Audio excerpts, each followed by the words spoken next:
PTI मुल्क में technocrat हुकूमत के क़याम के मुकम्मल तौर रद्द करे छडियो। मुल्क में महांगाई, बिजली ऐं गैस जी बंदिश खिलाफ सुभाणे खां मुल्क जी गैर एहतजाज जो भी ऐलान। फवाद चौधरी चयो आहे त इमरान खान 3 हफ़्तनि खां पोइ रोडनि ते हूंदो ऐं हुकूमत खे हटाइण ताईं तहरीक जारी रहंदी। पीटीआई टेक्नोक्रेट के क़याम के मुकम्मल तौर ते रद्द करे छडियो। हुकूमत के चऊं था त कंहिं बि गैर आइनी कदम जो हिस्सो न बणिजे। टेक्नोक्रेट हुकूमत न संभाले सघिया त समूरो इल्ज़ाम एस्टेब्लिशमेंट ते ईंदो। इन करे बहितर आहे त मुल्क में आम चूंडूं करायूं वञनि।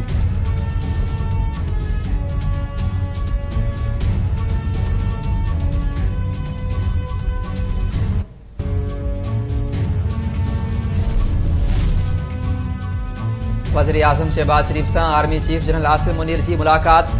मुल्क में अमन अमान की मजमूई सूरत हाल से ब्रीफिंग। ज़रियन मूजिब वज़ीर आज़म और आर्मी चीफ विच में कल मुलाकात दौरान कौमी सलामती कमेटी जो इजलास भी सुभाणे तलब करने जो फैसलो कयो वियो। कौमी सलामती कमेटी में दहशतगर्दी के ताज़ी लहर के खात्मे से गौर थींदो। अस्करी क़यादत दहशतगर्दी और अफगान बॉर्डर सूरत हाल से ब्रीफिंग दी। नाणे वारो वफ़ाक़ी वज़ीर इसाक डार मुआशी सूरत हाल से आगाह कंदो।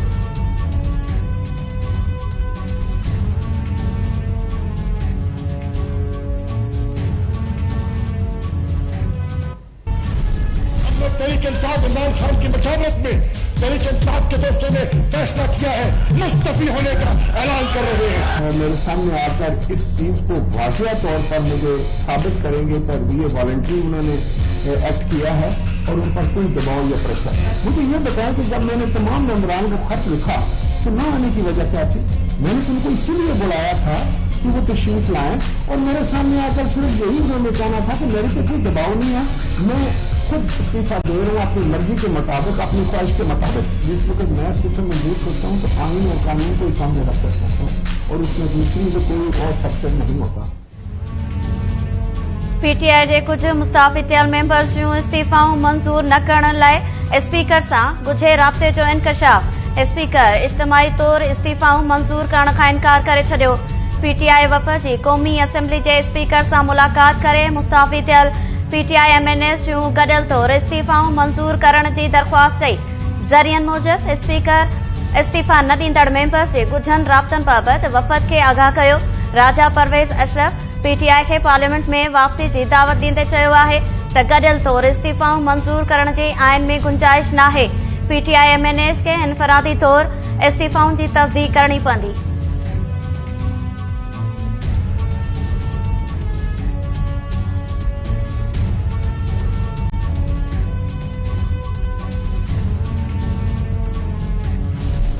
तरफ आप फैसला करते हैं कि मुझे सारे के सारे आ जाए, मेरे साथ जो है ना हैंड राइटिंग पे दे दे और दूसरी तरफ जो है ना आप फिर 11 लोगों की रिजिग्नेशन मंजूर करवाते हैं। जो सुबह साहब के साथ हुआ कि पहली दफा पार्लियामेंट में किसी एमएनए को इस तरह निकाला गया जो कि कभी भी इस पार्लियामेंट का तारीख में नहीं हुआ। हमने इससे मुतालबा किया है कि देखिए हम तमाम लोग शाहरुख कुरैशी साहब उस दिन खड़े हो गए, उसने फ्लोर पे कहा और तमाम एमएनएस जो है ना उसके साथ इकट्ठे खड़े हो गए।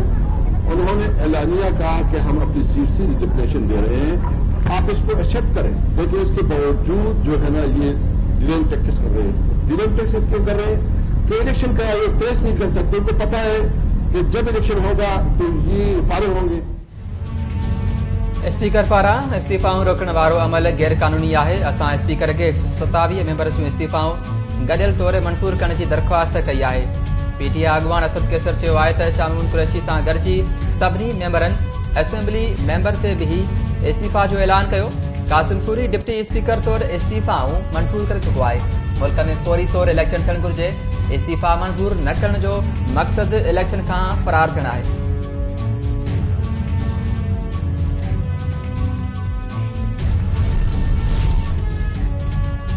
पीटीआई पारा इंसानी हकनि जी भञकड़ी वारनि मामलनि के सेनेट ऐं अदलिया आॾो उथारण जो फैसलो।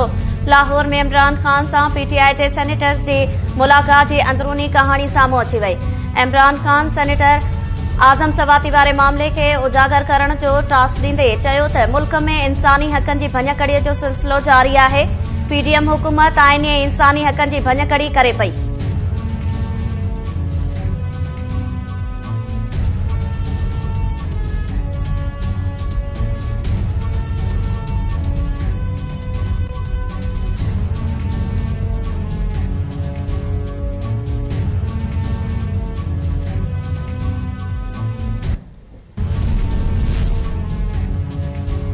मुल्क जे डिफॉल्ट थियण जो इम्कान नाहे। मुआशी बहरान जे ख़ात्मे लाइ चीन ऐं सऊदी अरब खां $6 अरब वठण लाइ ॻाल्हियूं जारी आहिनि। नाणेवारी मुमलकती वज़ीर आयशा गोस्पाशा चयो आहे त पाकिस्तान परॾेही कर्ज़नि जी ज़िम्मेवारी पूरी कंदो। चीन ऐं सऊदी अरब खां $3 अरब वठण ते ॻाल्हियूं हलनि पियूं।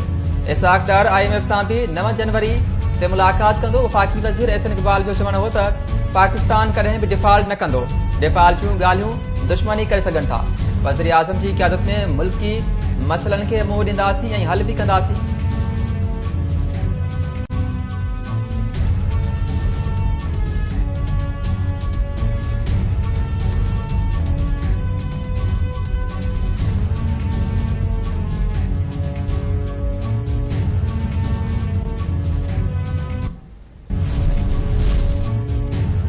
तवानाई बहरान सबब मार्केट, शादी हॉल्स ऐं रेस्टोरेंट जल्दी बंद करण बाबत सिंध हुकूमत ऐं वापारी अॻवाननि विच में इजलास बिना नतीजे ख़त्म। कमिश्नर हाउस में थियल इजलास में सूबाई वज़ीर सईद गनी ऐं वापारी अॻवाननि जी शिरकत। वापारियुनि होलसेल मार्केट शाम 6 वॻे, शॉपिंग सेंटर ऐं बाज़ारूं राति 9 वॻे बंद करण जी तजवीज़ ॾेई छॾी। शादी हॉल्स ऐं रेस्टोरेंट राति जो 11 खां 12 वॻे ताईं बंद करण जी तजवीज़। सूबाई वज़ीर सईद गनी जो चवणु आहे त स्टेक होल्डर सां मुशावरत खां सवाइ को बि ऐलान न कंदासीं। मुस्तक़बिल में बिजली बहरान ख़त्म करण लाइ सोलर खां सवाइ को हल नाहे।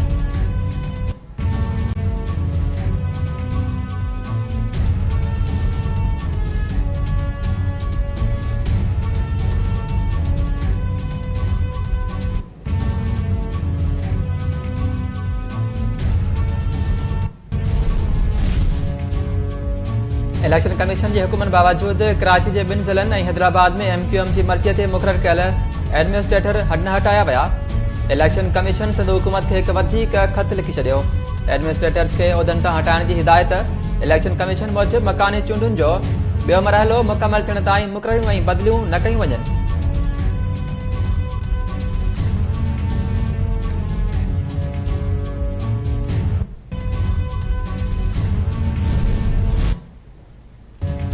इलेक्शन कमीशन 31 डिसंबर ते इस्लामाबाद में मकानी चूंडूं कराइण खां माज़रत करे छॾी। इस्लामाबाद हाई कोर्ट कावड़ जो इज़हार कंदे मकानी चूंडुनि लाइ हतमी तारीख़ पेश करण जो हुकुम ॾेई छॾियो।